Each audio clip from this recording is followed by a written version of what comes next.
Hello everyone, स्वागत है आप सभी का सीटीएच एजुकेशन में। आज हम लोग बात कर रहे हैं अप्रैल मंथ से जितने महत्वपूर्ण दिवस एवं उनके थीम हैं उसके बारे में डिटेल्स चर्चा करेंगे, क्योंकि ये सभी परीक्षाओं के लिए बहुत ही महत्वपूर्ण है, क्योंकि दिवस एवं थीम से प्रश्न पूछे जाते हैं।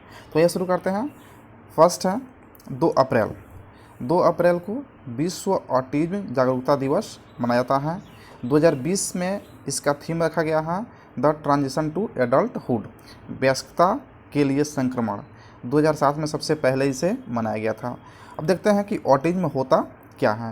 एक्चुअल में यह एक न्यूरोलॉजिकल डिसऑर्डर बीमारी है जो खास करके 3 साल तक के बच्चों में दिखना शुरू हो जाता है। इसमें 3 तरह के विकास जो है ना बहुत धीमी गति से होता है, जिन्हें ट्रायड ऑफ इम्पेयरमेंट कहते हैं। ये 3 तरह की बीमारी कौन है जो बहुत धीमी गति से विकास होता है? तो पहला है वर्बल और नॉन वर्बल कम्युनिकेशन की कमी होती है। सेकंड सोशल इंटरेक्शन, और थर्ड है इमेजिनेशन। ये जो है ना बच्चों में 3 साल तक के बच्चों में दिखना शुरू होता है, जो बहुत धीमी गति से विकास होता है बच्चों में। और नीले रंग को जो है इसका प्रतीक माना गया है। ये यूपीएससी में क्वेश्चन पूछा गया था, किस रंग को ऑटिज्म का प्रतीक माना गया है? तो याद रखेंगे नीले रंग का। नेक्स्ट देखते हैं। नेक्स्ट है 5 अप्रैल। 5 अप्रैल को राष्ट्रीय समुद्री दिवस मनाया जाता है और 2020 में इसका थीम रखा गया है sustainable shipping for a sustainable planet, एक अस्थायी ग्रह के लिए सतत शिपिंग। इस दिवस के माध्यम से समुद्री सुरक्षा, शिपिंग सुरक्षा के महत्व, समुद्री उद्योग और समुद्री वातावरण की सुरक्षा पर जोर दिया जाता है। तो 5 अप्रैल को राष्ट्रीय समुद्री दिवस मनाया जाता है। नेक्स्ट देखते हैं। नेक्स्ट है 7 अप्रैल। 7 अप्रैल बहुत ही इंपॉर्टेंट है, विश्व स्वास्थ्य दिवस, वर्ल्ड हेल्थ डे। 2020 में इसका थीम रखा गया है सपोर्ट नर्स एंड मिडवाइफ्स। और ये सबसे ज़्यादा इम्पोर्टेंट इसलिए बन जाता है क्योंकि फ्लोरेंस नाइटिंगेल की 200वीं जयंती पर WHO ने नर्स एवं मिडवाइफ के अंतर्राष्ट्रीय वर्ष घोषित किया है। यानी 2020 को जो है ना WHO घोषित किया है नर्स एवं मिडवाइफ के अंतर्राष्ट्रीय वर्ष के रूप में। तो इसलिए ये ज़्यादा इंपॉर्टेंट हो जाता है कि नाइटिंगेल का 200वीं जयंती पर सपोर्ट नर्स एंड मिडवाइफ इसका थीम रखा गया है। नेक्स्ट देखते हैं 10 अप्रैल। 10 अप्रैल को विश्व होम्योपैथी दिवस मनाया जाता है। इससे प्रश्न पूछा जाता है कि विश्व होम्योपैथी दिवस किसकी याद में मनाया जाता है, या विश्व होम्योपैथिक दिवस के जो खोज की थी वो किसने खोज की थी, ये शब्द कहाँ से आया और इस शब्द के जनक किसे माना जाता है, यानी होम्योपैथी के जनक किसे माना जाता है। तो तीनों का आंसर होगा आपका doctor Samuel Hahnemann. Doctor Samuel Hahnemann की याद में विश्व होम्योपैथी दिवस मनाया जाता है। सबसे पहले सैमुअल ने ही होम्योपैथी शब्द की खोज की थी और होम्योपैथी के जनक इन्हीं को माना जाता है।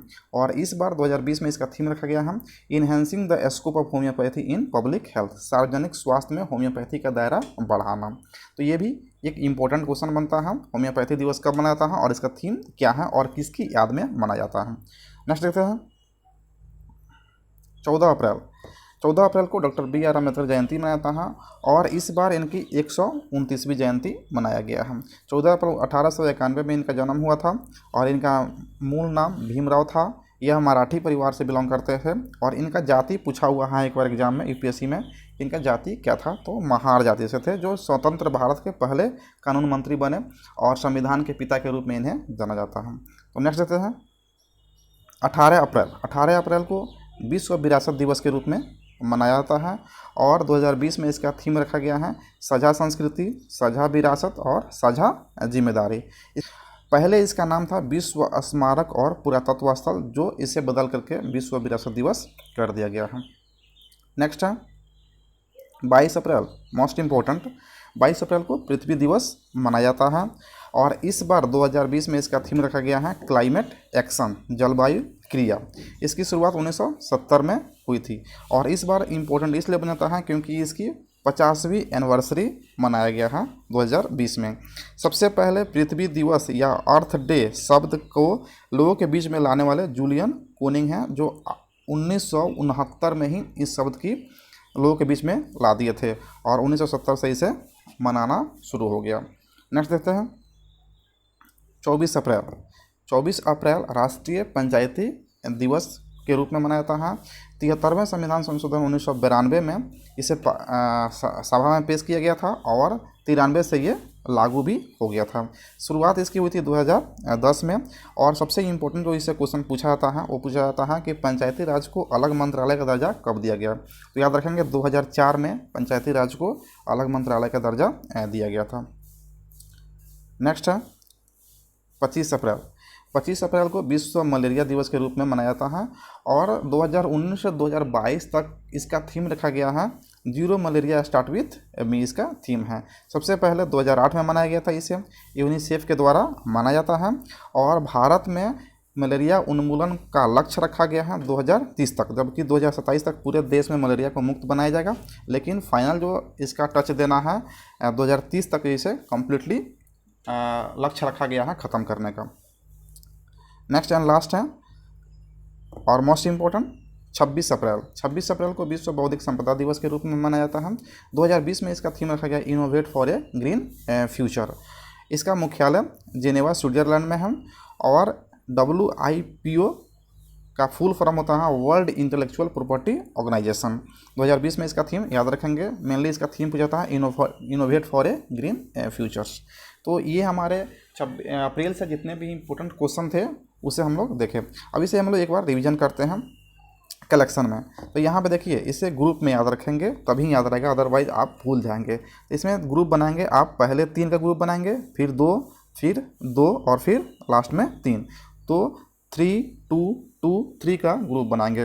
2 5 7 पहले याद करेंगे, 2 5 7। 2 को विश्व ऑटिज्म जागरूकता दिवस, 5 को राष्ट्रीय समुद्री दिवस और 7 को विश्व स्वास्थ्य दिवस। आप इसे ऐसे याद करेंगे तो याद नहीं होगा, आप इसे ऐसे याद करेंगे। सबसे पहले डेट याद करेंगे 2 5 7, फिर 10 14 18 22 24 25 26। 2 अप्रैल को विश्व ऑटिज्म जागरूकता दिवस, 5 अप्रैल को राष्ट्रीय समुद्री दिवस, 7 अप्रैल को विश्व स्वास्थ्य दिवस। अब इसका थीम याद रखेंगे, फिर इसका डेट याद रखेंगे। तो ऊपर से नीचे की तरफ आप याद रखेंगे तो आसानी से याद हो जाएगा। तो उम्मीद है कि आपको ये वीडियो अच्छा लगा होगा। अगर अच्छा लगा है तो लाइक करें, सब्सक्राइब करें और कमेंट करके बताएं कि आपको कैसा लगा और किस टॉपिक का आपको वीडियो फिर से चाहिए। मिलते हैं नेक्स्ट वीडियो में, तब तक के लिए धन्यवाद।